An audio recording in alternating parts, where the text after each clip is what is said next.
Como vocês puderam ver, as imagens revezam a ideia de processos que, quando acontecem, consomem calor e, muitas das vezes, outros produzem calor. Então, o que a gente vai tratar nesse ambiente agora é justamente o que nos leva a produzir energia, geralmente na forma de calor, ou o que leva a gastar essa energia. Então, você observou em vários momentos das imagens essas trocas de calor. Por isso, hoje vamos estudar Termoquímica 1, é o tema da nossa aula. Quando se fala em termoquímica, se fala no estudo justamente das trocas de calor que ocorrem em um processo químico ou processo físico que também pode ter envolvimento de calor. Então a gente vai estudar justamente, num primeiro momento, onde buscar esse calor, de que forma ele ocorre, e em seguida trabalhar maneiras de calcular esse calor, que também pode ser chamado ao longo da nossa aula de entalpia, outra palavra que justamente caracteriza a palavra calor. Uma exposição excessiva ao calor pode elevar a temperatura interna do corpo, hipertermia, causar falhas no mecanismo de regulação da temperatura, na circulação sanguínea e perda de água em excesso. Outro ponto importante é a necessidade de uma alimentação saudável para manter a produção de energia e as funções diárias do organismo. Veja só, é importante destacar nesse texto que, uma alimentação sempre saudável e de produção de calor elevada é importante, porque é justamente dentro dessa alimentação bem feita que você vai gerar toda a energia para regular a tua vida e as tuas atividades do dia a dia. Outra coisa importante é ter cuidado no processo de hidratação. Quanto mais água se bebe, melhor. Hoje um ser vivo precisa, em média, se ser humano, de 2 a 3 litros de água por dia para manter todas as suas funções estáveis. Nunca se esqueça, 65% do nosso organismo é água. E essa taxa tem que ser pelo menos mantida ao longo do processo. Vamos observar agora energia e alimentação. É importante, então, nessa fase, perceber que, no nosso caso, os alimentos são a fonte mais importante de energia, normalmente na forma de calor. Mas que toda e qualquer substância ou estrutura na natureza, ela apresenta dentro de si energia. Quando você pega um pedaço de madeira e taca fogo, você observa o quanto de calor se produz, o quanto de fogo se produz, luminosa, térmica e vários tipos de energia ali. Então, em todas as estruturas tem calor. E esse calor é medido em caloria. Essa unidade de energia é importantíssima dentro do seu processo. Vamos olhar melhor essa questão da caloria. Uma caloria, 1 cal, é a quantidade de calor para elevar de 1 grau Celsius a massa de 1 grama de água. 1 caloria equivale a 4,18 joules.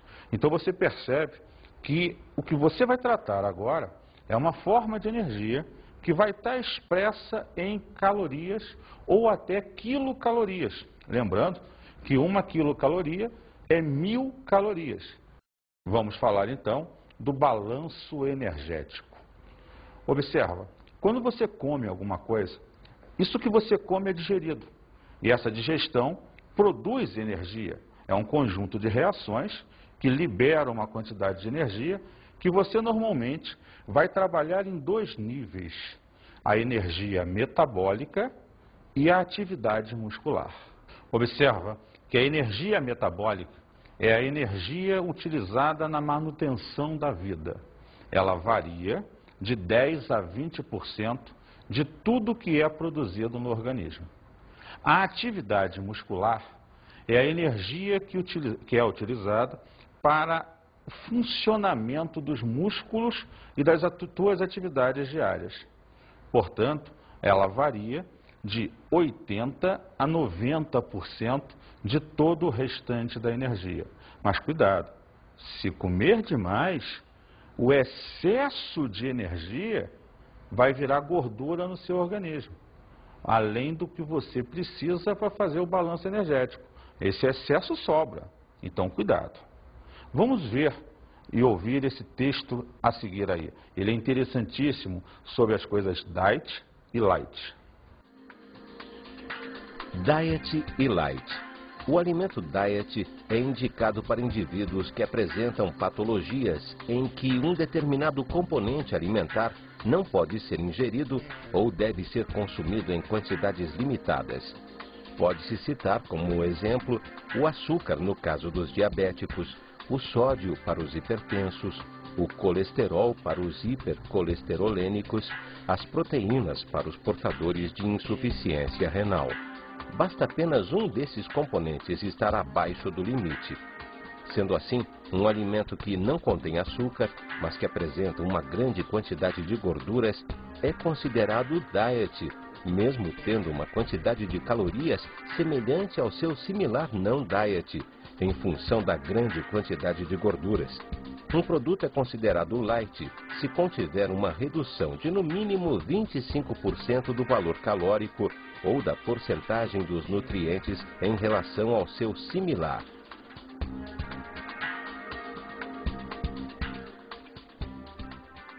Então veja como é importante você entender a diferença do diet e do light. O diet é aconselhável a portadores de alguma deficiência, porque ele não terá o elemento que vai destruir aquela pessoa. O light, ele só tem uma diminuição da quantidade daquele nutriente. Então, cuidado ao utilizar achando que o light não tem açúcar. Tem, ele tem menor quantidade. O diet não tem.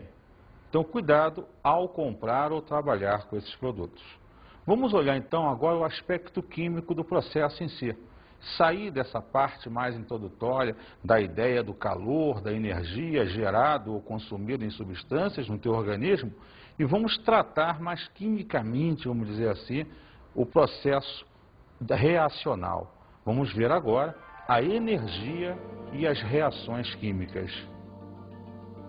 Quando você fala de uma reação química, lembre-se sempre, toda reação química ou é exotérmica ou é endotérmica. Sendo exotérmica, ela liberará calor quando ocorrer. Sendo endotérmica, ela irá absorver calor quando acontecer.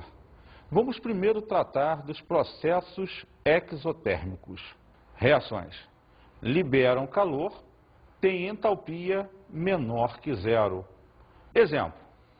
O propano, C3H8, quando queimado, em presença do oxigênio, O2, produz o CO2 e água.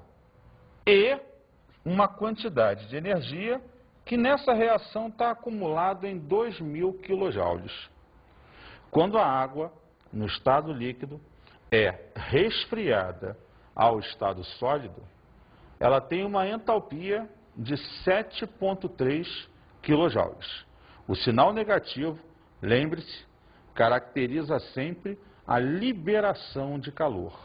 Lembre-se que o que caracteriza a exotermia é justamente a liberação de calor, que é dada normalmente pelo sinal negativo na entalpia ou a energia somada ao segundo membro, que você percebeu no exemplo citado. Vamos agora ao outro processo. Processos endotérmicos. Reações. Absorvem calor.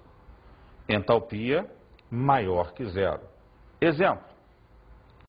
A hematita, o Fe2O3, mais carbono, na forma de carvão normalmente, absorve 495 kJ e produz o ferro como a gente utiliza normalmente, puro e metálico, mais CO, monóxido de carbono, que é liberado para a atmosfera. Então, nesse processo, essa energia somada ao primeiro membro é sempre absorvida. água líquida foi aquecida a H2O na forma de vapor. Para que a água possa ferver, possa ser aquecida, você tem que absorver 44 kJ. Observa, quando você agora olha os processos endotérmicos, necessariamente perceba que a entalpia ao lado da reação é positiva e que a energia, quando somada à reação, vem sempre no primeiro membro da mesma. Isso dá para você diferenciar a questão exotérmica e endotérmica. Na reação, essas são as duas formas que normalmente essa energia vem descrita para a gente. Legal? Vamos lá. Entalpia é a mesma coisa que calor. Essa entalpia é medir a quantidade de calor que vai ser liberada ou absorvida no processo químico. Vamos ver a sua relação matemática. ΔH é igual a entalpia final menos a entalpia inicial. Ou ΔH é a entalpia dos produtos menos a entalpia do reagente. Repara que a entalpia da reação é sempre uma variação de calor. Por isso